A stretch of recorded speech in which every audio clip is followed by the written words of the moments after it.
সংখ্যালঘু যেই ধর্মীয় সম্প্রদায়গুলো রয়েছে তারা যেভাবে তাদের ধর্মকর্ম করে, কাদিয়ানীরাও একটি স্বতন্ত্র ধর্ম হিসাবে তারা তাদের ধর্মীয় নিরাপত্তা এবং অধিকার উপভোগ করবে। কিন্তু তারা আমাদের ধর্ম ইসলামের নামে ধোঁকা দিবে, প্রতারণা করবে, এটা কোনোভাবেই গ্রহণযোগ্য হতে পারে না। তিনি আগামী 15ই নভেম্বর রাজধানীর সোহরাওয়ার্দী উদ্যানে সকাল 9টা থেকে মহাসমাবেশ অনুষ্ঠিত হচ্ছে। করে তাদেরকে স্বতন্ত্র ধর্মীয় পরিচয়ে শনাক্ত করার একটি রাষ্ট্রীয় দাবি, যেটি আন্তর্জাতিক অঙ্গনে ওআইসি, আরব লীগ সহ বিভিন্ন আন্তর্জাতিক অঙ্গনে ইতিমধ্যে যেটি সম্মিলিত সিদ্ধান্তের মাধ্যমে নির্ধারিত হয়ে আছে। তো সেই বিষয়টি বাংলাদেশে যেন রাষ্ট্রীয়ভাবে কার্যকর করা হয়।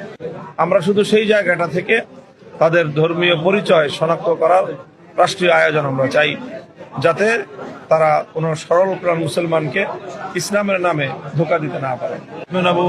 সম্মিলিত খাতমে নবুয়ত পরিষদের উদ্যোগে এতে দেশ বিদেশ থেকে অনেক বড় বড় ইসলামিক স্কলার, রাজনৈতিক নেতৃবৃন্দ উপস্থিত হবেন, আন্তর্জাতিক অঙ্গনের প্রতিনিধিত্ব থাকবে।